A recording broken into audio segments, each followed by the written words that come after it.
keep rolling on.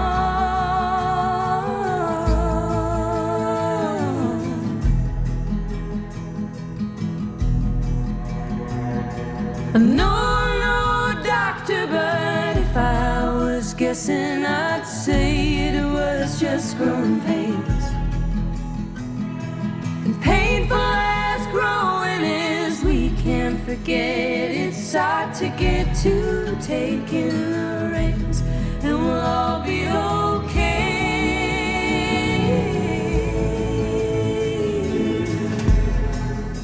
Ya en febrero. Juanjo Millás, ¿cómo estás? Buenos días.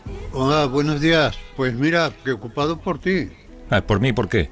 Sí, ¿tú puedes salir a la calle sin que tu aspecto de delito te provoque algún... a ti no te provoque algún conflicto, que te pidan la documentación, te detengan? Aspecto de delito, dices. No, digo, aspecto de latino, digo, que con claro, tu aspecto es que este de es el latino... problema. Creo que no, pues, el problema es que yo no encajo en el cliché, pero pues ¿sabes qué pasa? Esto es gravísimo, porque cuando entra la policía a buscar inmigrantes latinos irregulares, entra buscando el aspecto realmente, ¿sabes? Busca un determinado aspecto, que es es terrorífico, si lo piensas, ¿no? Y cuando por el aspecto no los encuentra, preguntan ¿quién habla español aquí? La siguiente. La siguiente pregunta, ¿no? Pero ¿sabes qué pasa? Que esto lo dicen mucho los americanos. Ellos, los republicanos, siempre ven a dos tipos, bueno, nosotros también, la verdad, ven a dos tipos de inmigrantes. Aquellos a los que ellos llaman inmigrantes y aquellos a los que ellos llaman expatriados. Y los europeos caemos en la parte de expatriados, no de inmigrantes, ¿no? Esto es triste, pero es así. O sea, estás a bastante distancia del cliché. Estás dentro, digamos, del espectro del cliché. No, bueno, no porque soy legal, no porque soy legal, pero sí hay, no me ajusto al cliché. No creo que busquen inmigrantes ilegales rubios y de piel blanca, ¿no? Pero no, terribles. Tú sabes que hay lugares, hay centros comerciales, por ejemplo, sitios como Walmart, te sonará un poco las superficies comerciales donde la América Real hace la compra de la semana, que están vacíos últimamente, y están vacíos no porque no se atreven a salir. Hay muchos niños que no están yendo al colegio por miedo a que a la vuelta sus padres no estén en casa, porque los niños son americanos, han nacido aquí, pero tienen miedo de que la policía llegue. Las redes sociales están llenos de vídeos de detenciones de inmigrantes irregulares. Es terrorífico para ellos, terrorífico. Sí. Y empiezan a aparecer testimonios de gente que votó a Trump y que ahora puede sufrir estas tropelías. Bueno, claro que sí. El otro día salía, de hecho, una persona diciendo que había votado a Trump y a las 48 horas de aprobarse esta ley de refuerzo de fronteras, como quieran llamarla, su padre, que es un inmigrante mayor, irregular, fue detenido y deportado. Y ella había votado a Trump. Esto es incomprensible, pero también explica mucho el lugar en el que estamos. Lo que pasa, Juanjo, es que yo no sé si te pasa lo que contaba esta mañana con Marc, es que a mí ya es que no me da tiempo a tener o a formarme una opinión, porque ya tengo que pensar en qué opino de lo siguiente. Bueno, sí, pero por debajo de la velocidad ocurren cosas. Quiero decir, por ejemplo, a mí me sorprende, bueno, de un lado, esto que gente que ha votado a Trump, pero que al verse en el verdadero espejo de Trump se dice, ¿yo qué he hecho? Eso por un lado. Y por otro me pregunto, ¿cómo es posible que la policía haya aceptado con esa pasividad aparente la amnistía a los que mataron a 5 compañeros suyos en el asalto al Congreso y que provocaron la muerte de otros 4 por suicidio, ¿no? Porque no pudieron soportar. O sea, eso en cualquier país europeo yo creo que provocaría por parte de los sindicatos policiales un rechazo, en la policía, en fin, es un... Bueno, por parte de la sociedad misma, ¿no? Yo también lo he pensado, pero porque no hay una manifestación contra esta liberación de gente que hizo lo que hizo, ¿no? Bueno, pero la policía ha hecho algo, quiero decir, se ha manifestado de algún modo, ha salido algún sindicato policial, diciendo, oiga, estos mataron a 5 compañeros nuestros. No ha pasado. Porque por un lado, se están pagando unos aranceles económicos, pero por otro lado se están pagando unos aranceles, digamos, anímicos, ¿no? Pero Decir, ves cómo no hay tiempo a escandalizarse, porque tú ya te estabas escandalizando en una cosa y te escandalizas de la siguiente. Los aranceles, la policía, el Capitolio, las redadas contra la inmigración, no te da tiempo. Pero todo esto, en algún momento, Javier tiene que parar, porque no, esta velocidad no hay quien aguante, porque las contradicciones se acumulan también, ¿no? Ya, pero tú ves, se estrella un helicóptero contra un avión. Sí, y la culpa es de los, exacto, y la culpa es de los gays y de los negros, ¿no? Y te sale un congresista republicano y te dice que él cada vez que monte en un avión, si ve que el piloto es negro, va a dar media vuelta y no va a volar. Te escandalizas, pero te digo pero claro, que las contradicciones van a tan velocidad, se van amontonando, van creando un estercolero, y en algún momento todo esto, pues no sé, digo yo que no puede ser eterno, ¿no? Yo creo que al final nos endurece la piel y nos acostumbramos, y es el nuevo hoy, ¿no? La nueva realidad es esta, es una realidad en la que pasan cosas absurdas, y no te da tiempo ni siquiera a manifestarte contra ellas, porque contra cuál de ellas te manifiestas, ¿no? Pero lo que digo yo, aparte de la dificultad para manifestarse por la velocidad, pero es que hay miedo también a manifestarse. No, yo no diría que lo hay. No, es una sociedad, yo creo, ya cauterizada contra un tipo como este, y cada uno lo lleva como buenamente puede. Quiero decir, la prensa, digamos, no dicta o critica sin ningún problema, con dureza. Sí, pero es que mira, en las familias, ¿qué pasa? En las familias pasa como en las comidas de Navidad españolas. Sí, que mejor no sacar el tema. El otro día, en la rueda de prensa esta absolutamente absurda que dio Trump cuando empezó la rueda de prensa diciendo esto, ¿no? En la Casa Blanca, además, que la culpa de que dos aviones o un avión en helicóptero se estrellen encima de Washington la tiene las políticas de diversidad del gobierno de Biden. Entonces, una periodista le preguntó, mire, señor presidente, todavía no sabemos ni los nombres de las víctimas, las familias no saben ni tienen confirmado si su ser querido está entre las víctimas, no ha visitado usted el lugar de los hechos, no tiene información, ¿en base a qué hace usted esta acusación tan grave? Y la respuesta de Trump dice, esa pregunta es tonta y no me extraña viniendo de ti. Siguiente pregunta. Sí, entonces, ¿cómo reaccionas cuando te dice eso un presidente? Claro, porque él actúa todavía en la cuestión esta de la verdad alternativa. Es decir, está diciendo, tú no has entendido todavía lo de la verdad. Claro, no, pues no, pero yo digo, es que claro, es tan alucinante que tú dices, ya, ¿a qué grado ha llegado? Ha llegado ya al grado en que la torre de basura empieza a moverse. Por algún lado, por la policía, por la CIA, es decir, hay alguna institución que se mueva. No, ayer contábamos, hablaba con los corresponsales de este principio sobre la incompetencia, ¿no? La estupidez es aquella forma de comportarse en la cual no eres capaz de anticipar las consecuencias. Cuando cometes un acto estúpido es porque no has pensado en las consecuencias de ese acto. Entonces, por ejemplo, Trump puso en la calle el jueves por la noche a todos los agentes del FBI que participaron de alguna manera, aunque fuera tangencial, en las investigaciones sobre el asalto al Capitolio. ¿Tú te crees que él ha pensado, oye, a ver qué departamentos se van a quedar sin agentes, a ver si de repente se nos van a colar narcotraficantes, o a ver si son buenos agentes federales que por lo que sea tuvieron que participar en esto porque les toca? No, a la calle, y luego ya veremos. O sea, no piensa en el daño que va a hacer.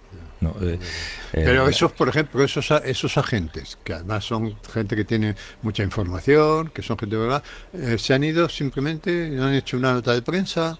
Sí, fuera, a la calle, igual que todos los trabajadores públicos y funcionarios a los que les acaban de ofrecer unos pocos días por año trabajado. Lo que te quiero decir es que me da la impresión de que no hay resistencia alguna. Ya te entiendo, porque eso es una mentalidad muy de sindicalista europeo.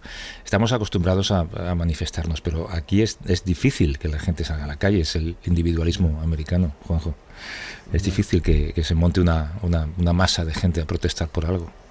Y lo que más es que el catálogo es tan amplio que ya no sabes por qué protestar, ¿no? Pero no te preocupes por mí, que bastantes preocupaciones tienes. Que yo voy a volver, no te preocupes. Otra cosa es que no me dejen volver a entrar, pero bueno, esa es otra historia. Porque igual vete tú a saber, esta mañana se lo contaba a Marc, igual que están retirando despachos y credenciales a los medios de comunicación convencionales, Porque, claro, su teoría es que el New York Times y el Washington Post y la NPR y la PBS, todas estas grandes cadenas no informan, son productos de la izquierda para diseminar teorías de cancelación política y tal. Y se le están dando esas credenciales y esos despachos a sus medios acólitos de derechas, bueno, activistas más que medios. Pues en cualquier momento dirán, bueno, pues todas las credenciales a periodistas extranjeras fuera, todos, yo qué sé, todos los pasaportes diplomáticos y todas las embajadas fuera. ¿Para qué necesitamos embajadas? Ya no me sorprendería nada, Juanjo, no me sorprendería nada. No. En fin. Bueno, ánimo, porque lo que yo digo que fíjate que una de las señales, según el Apocalipsis, más claras de la llegada del fin del mundo es la aparición del Anticristo, ¿no? Que es un Mesías, un pseudo Mesías, porque este hombre ya habla en nombre de Dios, ¿no? Que nos salvó la vida justamente para llevar a cabo esta función, ¿no? Y yo, sin embargo, tú sabes que yo vivo delante de un colegio, sí. Y yo salgo por la mañana a caminar y la gente sigue llevando a sus niños al colegio, ¿sabes? Y los padres se van luego a ganar la vida, y muchas veces son los abuelos los que llevan a los niños, y además son niños de muchas nacionalidades, ¿eh? Ahí es un conjunto de, por ejemplo, de nacionalidades de origen latino, ¿no? Ecuatorianos, argentinos, bolivianos, peruanos, y junto con los propios españoles, ¿no?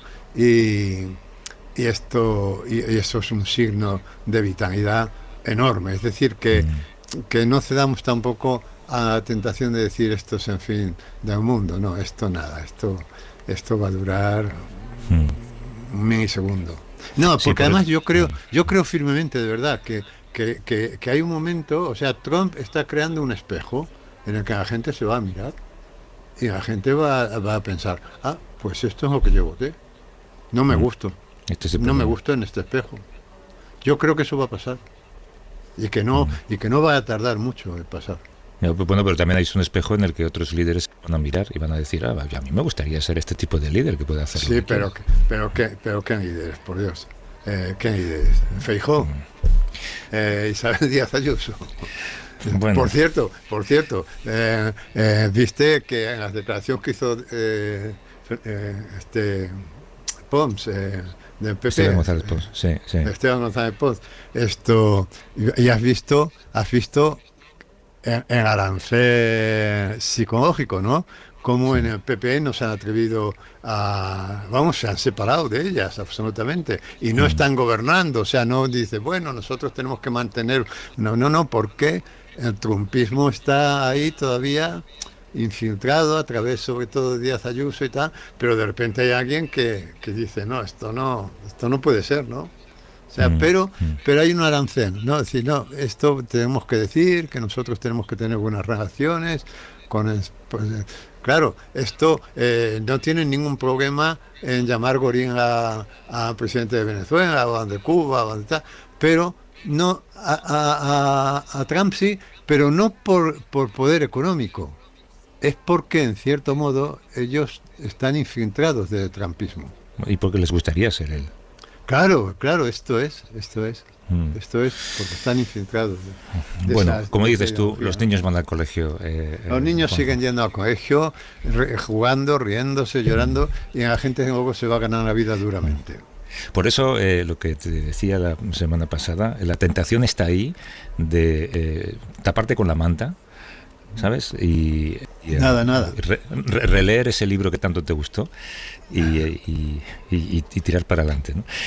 Oye, la semana pasada, ¿te acuerdas que hiciste referencia a una carta a la directora del País que habías ¿sí? recortado y que guardabas?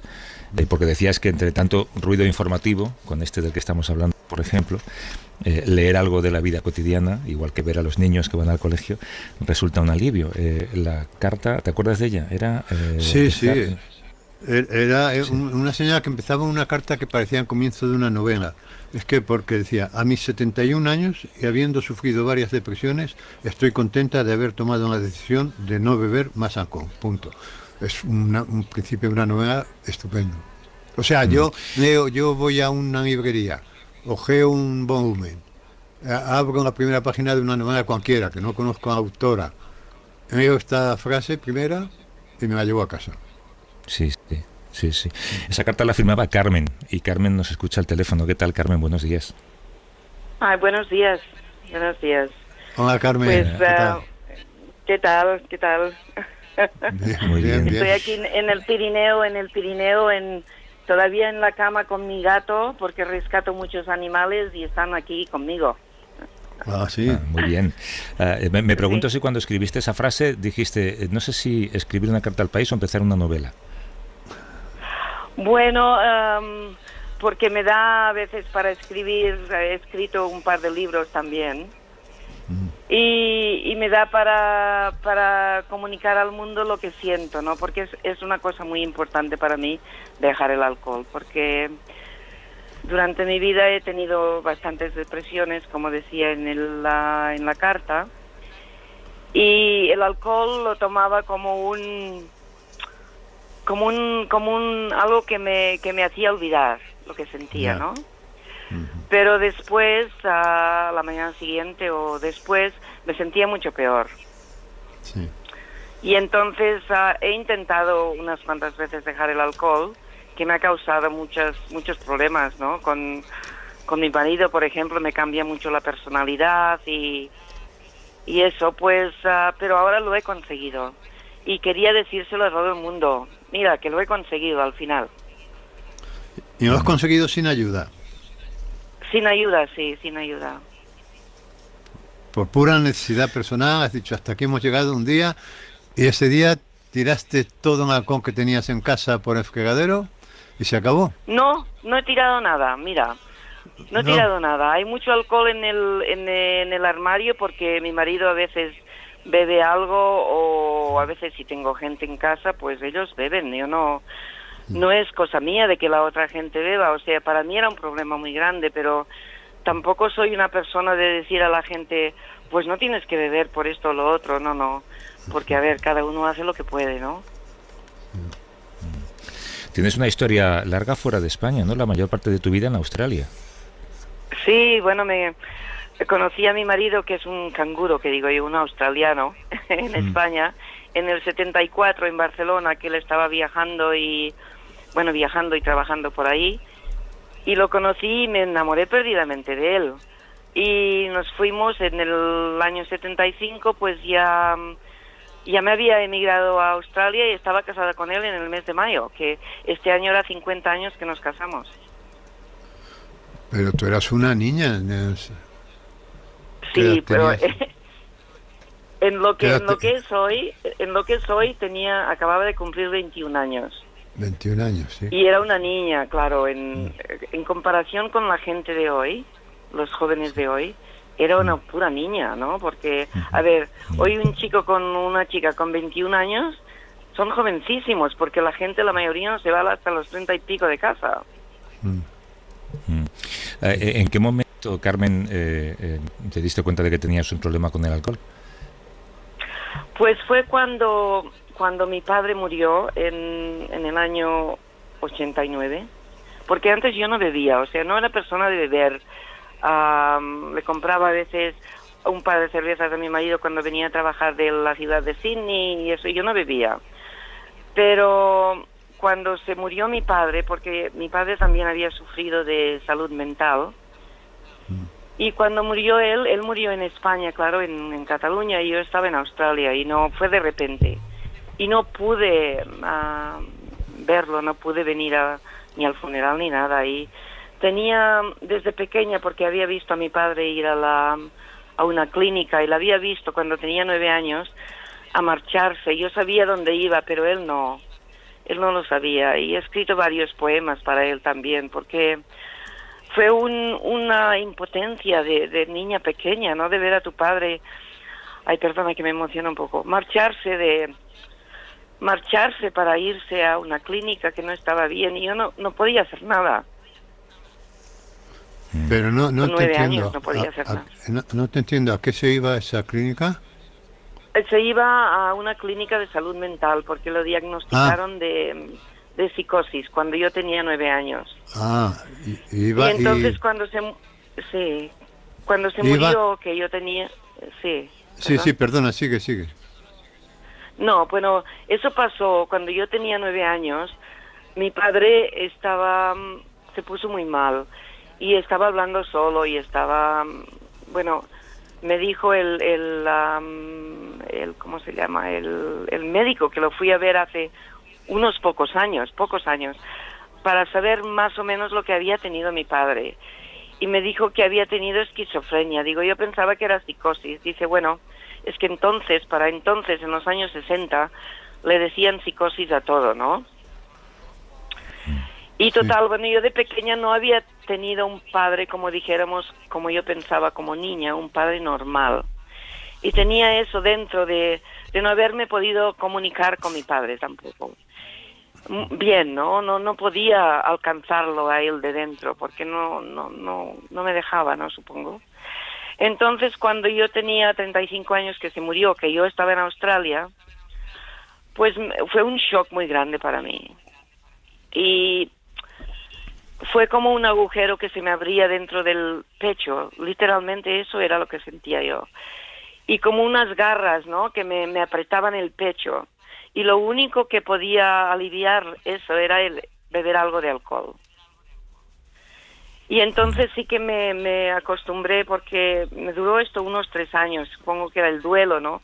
El duelo de que yo sentía dentro, que nunca lo había liberado, aquel sentimiento de la conexión con mi padre, ¿no? Y pues entonces llegué a un punto que compraba alcohol y un día mis hijos, mi marido me escondió el alcohol.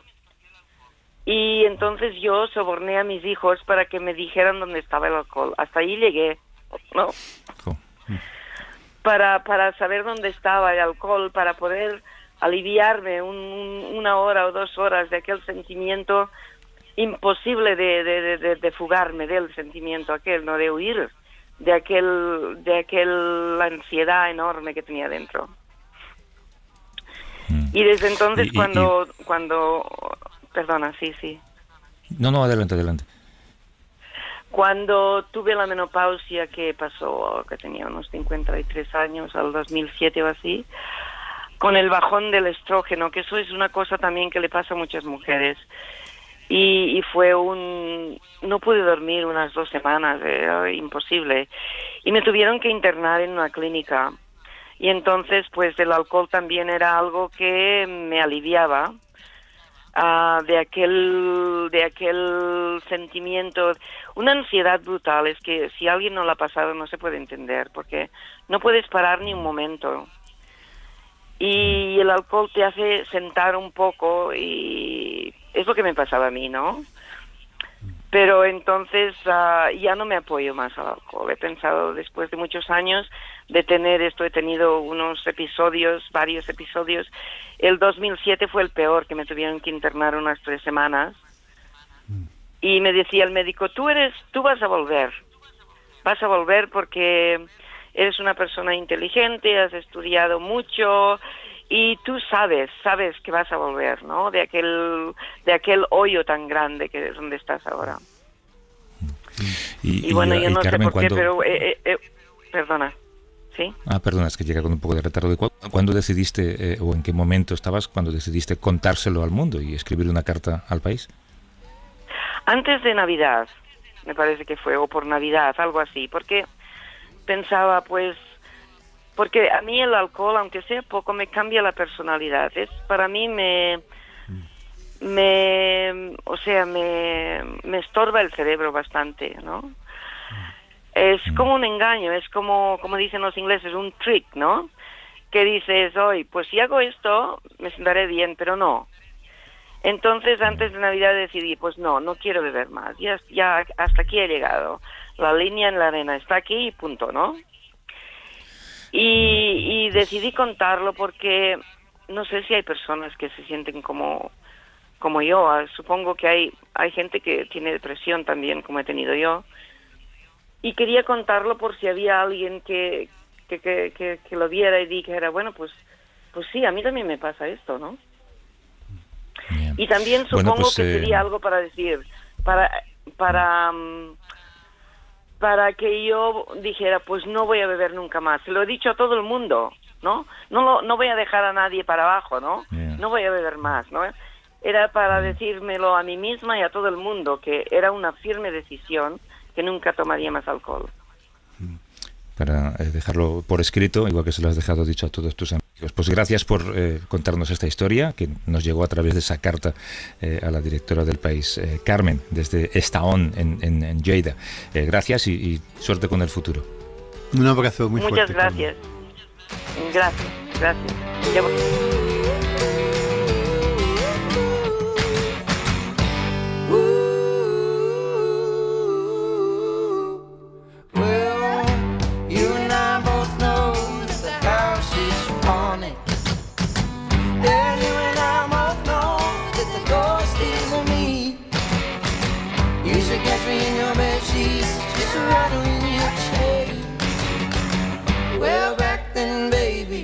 Didn't seem so strange. You used to buy, I used to moan. ¿Qué tal, Juanjo, con DeepSeek? Pues mira, bien, porque he estado estos días comparando con ChatGPT y la verdad es que es difícil decidir, ¿no? Porque hay áreas en las que uno pues parece que es mejor que otro, pero vamos, lo que pasa es que, claro, la diferencia entre uno y otro es que uno es gratuito y en otro te cuesta 200 y pico euros al año, ¿no? Pero, por ejemplo, en atención primaria, como médico de atención primaria, son muy parecidos. Son muy parecidos, ¿tú crees? Sí, se ve que beben de las mismas fuentes, ¿no? O sea, tú me preguntas por unos síntomas y tal, y te da respuestas muy parecidas, ¿no? Yo tengo la teoría de que uno es más imaginativo que el otro, y por imaginativo ya sabes a qué me refiero. Sí, ¿cuál es el más imaginativo? El nuevo. ¿Quieres que te cuente una cosa que ha pasado? Mira, si tú le preguntas a DeepSeek, esto que vamos a hacer es, en fin, es una pequeña travesura, pero en fin, tú le preguntas a DeepSeek por Lourdes Lancho. ¿Sabes? Sí. Lourdes Lancho, nuestra Lourdes Lancho.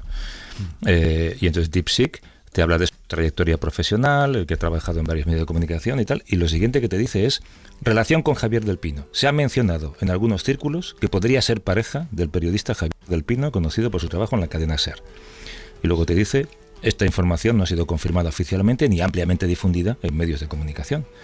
Se inventa la noticia. Ya, claro, pero esto yo, claro, no te entendía concreto. ¿Sabes? A mí lo que me ha sorprendido de DeepSeek, su capacidad para mentir. Claro, pero espérate. Esto es que luego, claro, quiero decir, que miente descaradamente.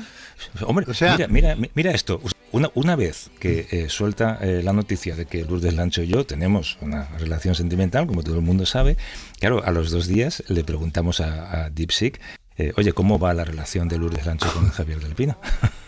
Y nos dice DeepSeek, dice: no hay información específica que indique una relación conocida entre Javier del Pino y Lourdes Lancho. Javier del Pino es un periodista y locutor de Radio Español conocido por su trabajo en programas como Carne Cruda y Hoy por Hoy. Espera. Lourdes Lancho, por su parte, es una abogada política española vinculada al Partido Popular. Pero es que se lo inventa. Juanjo, estoy saliendo con una abogada vinculada al Partido Popular. Ya. Pero, y además, en otra pregunta que han hecho yo, resulta que trabajas en Radio Nacional. Sí. Pero esta capacidad para mentir, a mí me asombra, porque esta capacidad para mentir implica algo de conciencia, porque no es que haya mezclado datos aleatorios que hayan dado eso como resultado, es que se ha ocurrido a él. Yeah. O sea, que es como si hubiera un chino dentro del móvil, ¿no? O dentro del ordenador, que está engañando. Porque cuando no sabe una cosa, te miente. Claro. O sea, claro, la capacidad para la mentira de este programa es alucinante.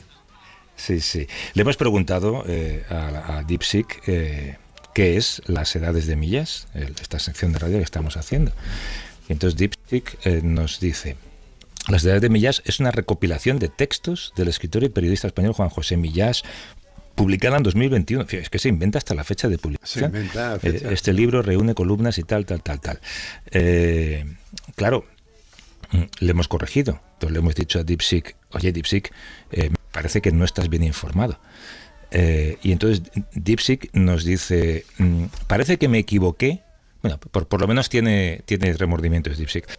Parece que me equivoqué al describir las edades de Millás. En realidad es un podcast creado por Juan José Millás en colaboración con el diario El País y la cadena SER. Este proyecto se lanzó en 2021, consiste en una serie de episodios, es decir, va un poco creando lo que tú quieres escuchar, y lo que no sabes se lo inventa.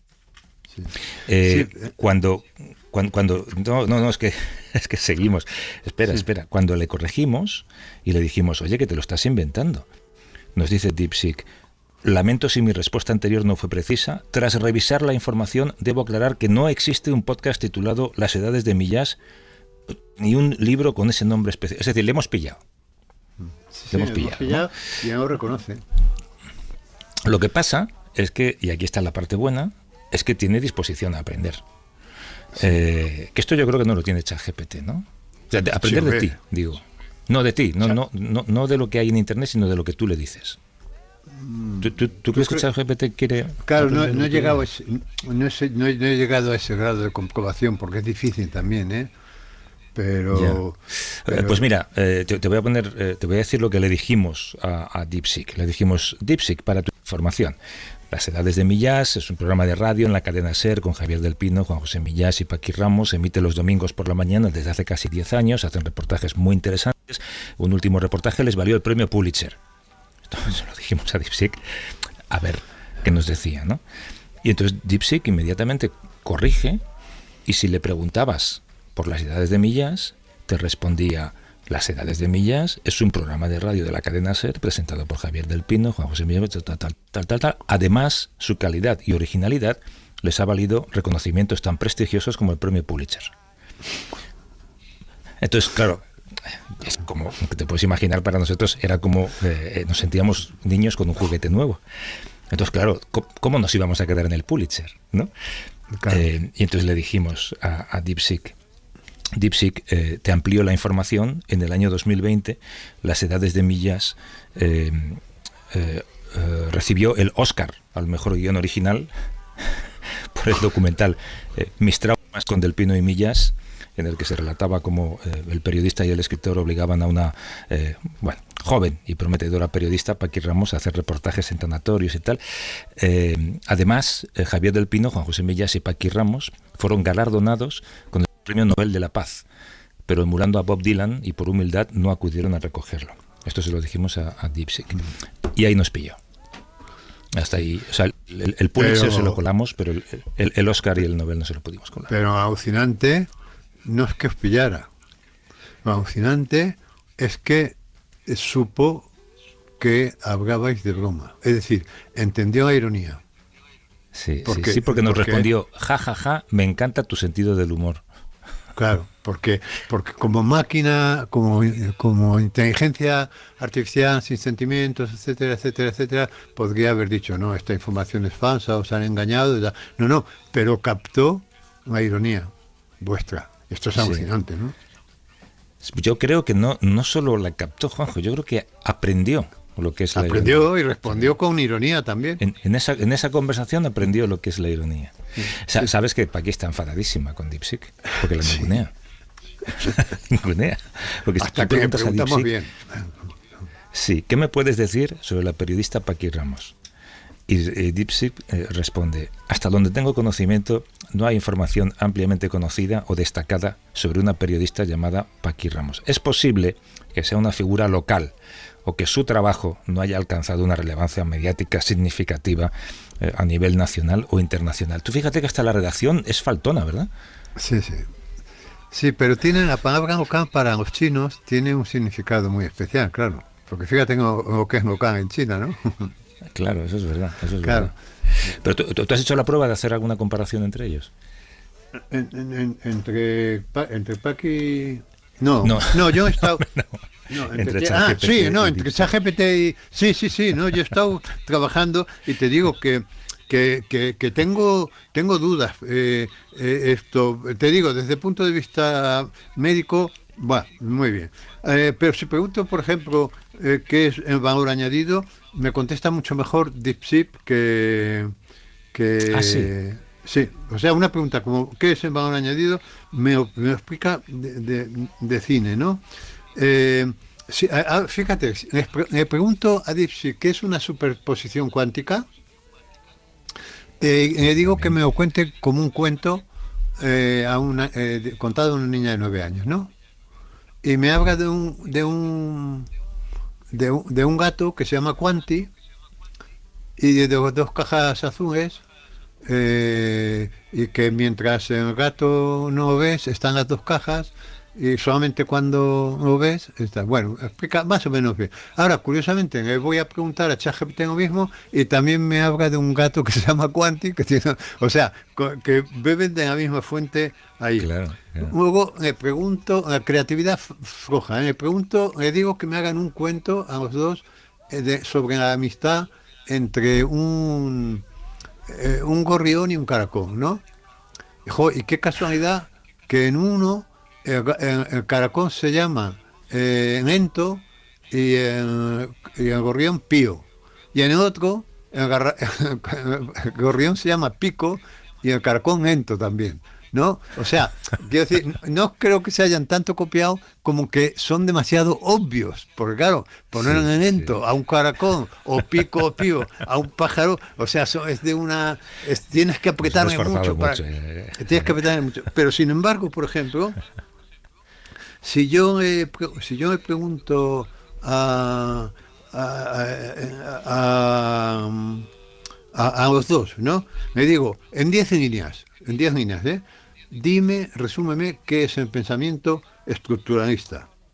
10 líneas. Ojo, aquí me lo hace de cine ChatGPT. Pero de cine, sí, ¿no? Mejor que DeepSeek. Sí.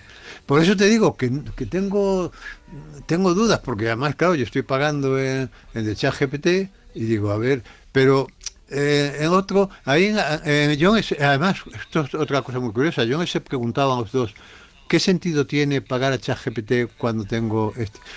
Y ninguno hace una defensa grande de sí mismo, sino que dicen depende. O sea, que es curioso que no son nada chauvinistas en ese sentido, ¿no?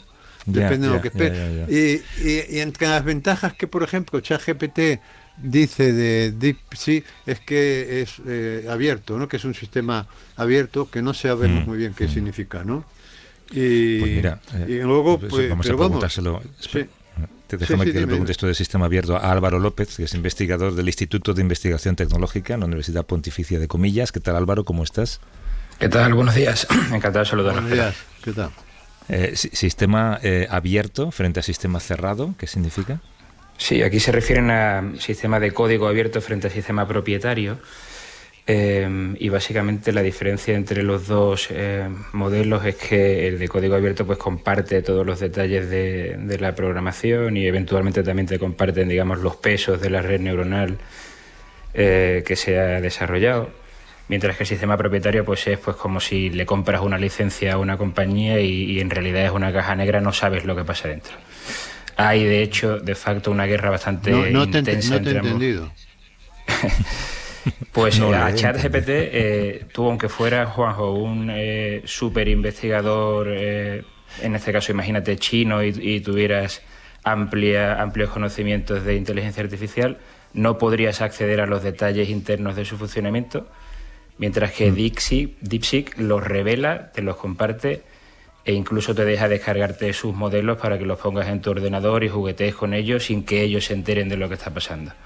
Mientras que OpenAI tiene que tener el control de todo lo que pasa se lo tienes que enviar a sus servidores, a su casa, y ellos pues pueden escudriñar y optimizarse, etcétera, etcétera.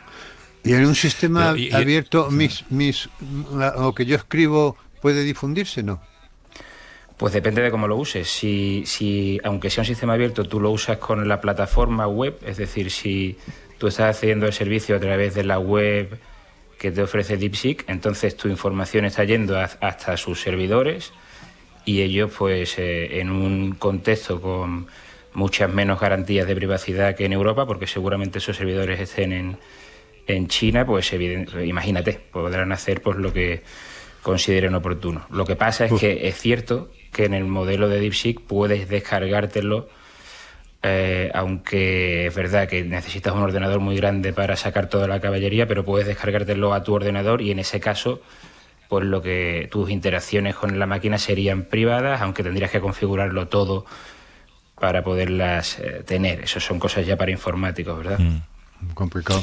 Pero la sensación, Álvaro, y no sé si esto se corresponde con la realidad, es que a DeepSeek le puedes engañar y puedes crear una dinámica de bulos, del mismo modo que le hemos convencido de que teníamos un premio Pulitzer. Yo ahora le puedo decir, yo qué sé, que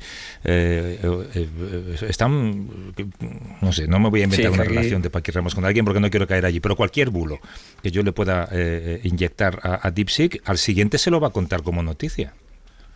Bueno, es un poco... A ver, aquí hay que tener dos o tres... lo primero que quiero deciros es que me han gustado mucho los experimentos que habéis hecho y me parecen interesantes y relevantes. Hay que, sin embargo, tener en cuenta algunas cuestiones fundamentales sobre cómo funcionan estas máquinas. Y a ver, lo primero que hay que pensar siempre cuando interactúas con una máquina de estas es que... digamos que la última capa de diseño, el último barniz que le dan antes de ponerlo ya a interactuar contigo, pues en ella de alguna manera la hacen que sea una máquina que te quiere agradar, ¿verdad? O sea, esto pasa desde que lanzaron ChatGPT, tenía una predisposición a decirte que sí a todo y en definitiva, o sea, no a contradecirte, no a contrariarte, a no enfadarte. De manera que si tú no tienes la precaución de decirle, oye, si no sabes algo, dímelo. O en caso de que tengas dudas, no te inventes la respuesta. Intenta ser factual, de alguna manera en la interacción con ella tienes que darle ese perímetro sobre cómo, o definirle ese perímetro para la actuación contigo. En esos casos puede ya ser un poco más humilde y decir, y os podría haber dicho, oye, no conozco los detalles de Vivir, que son 2 días, no conozco los detalles de la sección de Juanjo Millás, pero si estás sencillamente... Pero escucha, ayudarle a definir su personalidad. Pero perdona, podía haber dicho, no sé, pero se lo inventa. Pero esa capacidad porque tenías que haberle dicho antes, Juanjo, no te inventes nada y no me mientas, sé buena persona. No, pero yo lo que me asombra es la capacidad de inventar. Esto es, sí, porque esto ya es como de una inteligencia general, ¿no? A esto lo podríamos llamar, más que inventar, Juanjo, lo podríamos llamar recuperación aproximada. Esto es, de alguna manera él, cuando lo entrenaron, lo enseñaron a hablar primero y después lo enseñaron a seguir instrucciones. Y cuando lo enseñaron a hablar, lo hicieron con información de Internet. En el caso de ChatGPT, pues de toda la Internet. Pues en el caso de DeepSeek, pues a saber de un poco los datos que han usado. Entonces, cuando tú le preguntas cosas, si él no tiene la posibilidad de acceder a la red, a Internet, quiero decir, para digamos, recuperar información específica, la tiene que recuperar de su conocimiento general de la fase de entrenamiento. Y en ese caso, pues lo que hace es como un poco nosotros, ¿no? Hay veces que nos suena algo, claro, y podemos incluso decirlo, pero nunca nos ha pasado alguna vez que lo decís y en el fondo de la mente pensáis, ahí va, de esto no estoy 100% seguro, pero lo decís. Claro, sí, esto dice... Pues una cosa así pasa... Javier de Pino, Javier de Pino creo que trabaja en Radio Nacional. Pero esto es de una inteligencia humana, alguien que ha oído campanas no sabe dónde, ¿no?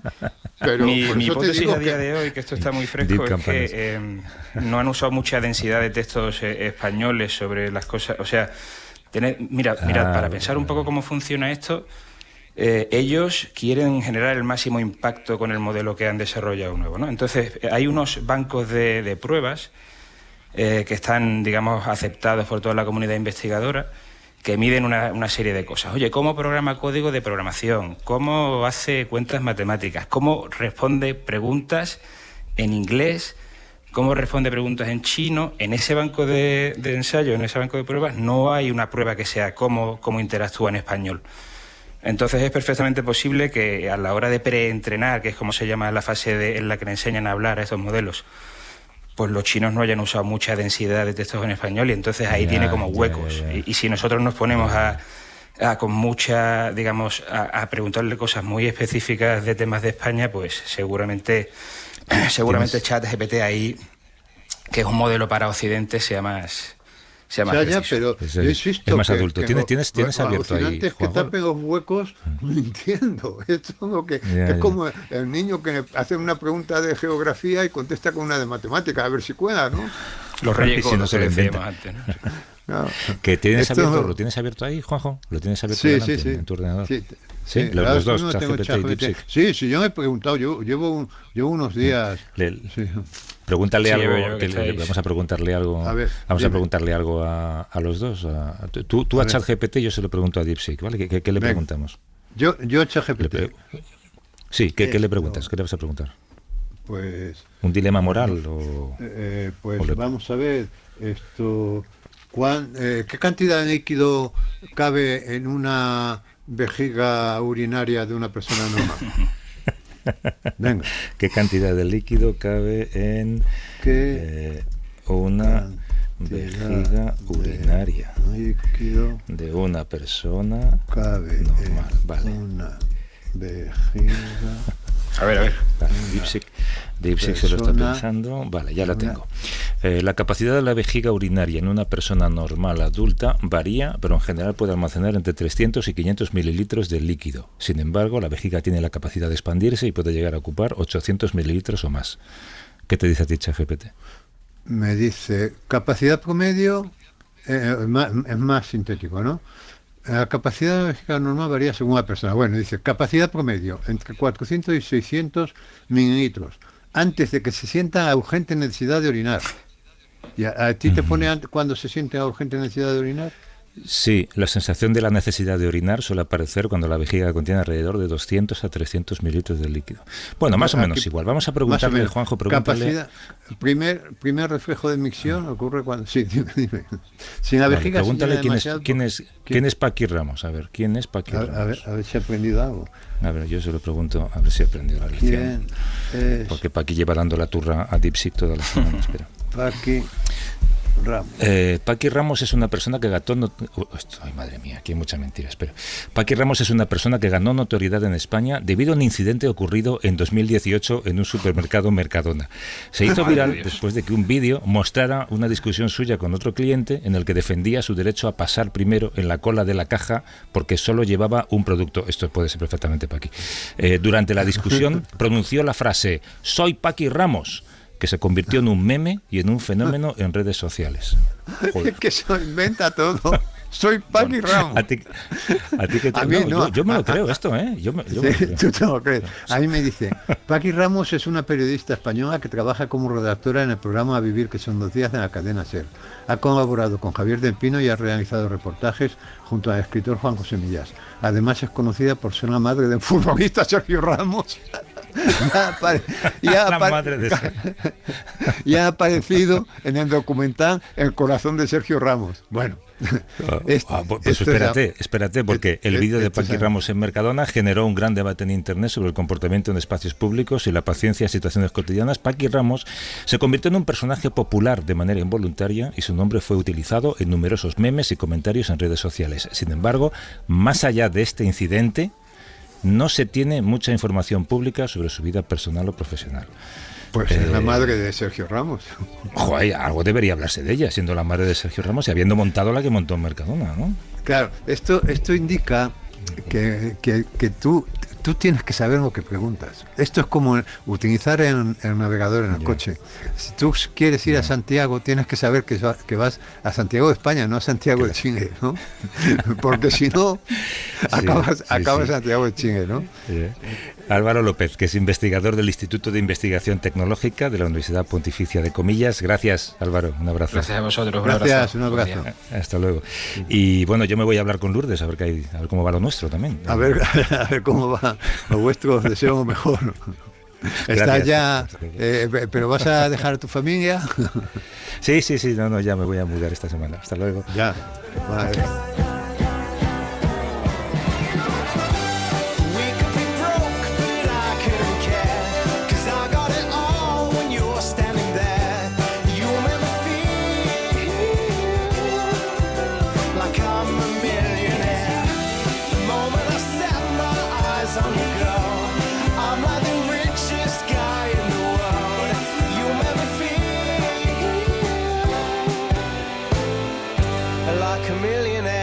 Para no perderte ningún episodio, síguenos en la aplicación o la web de la SER, Podium Podcast o tu plataforma de audio favorita.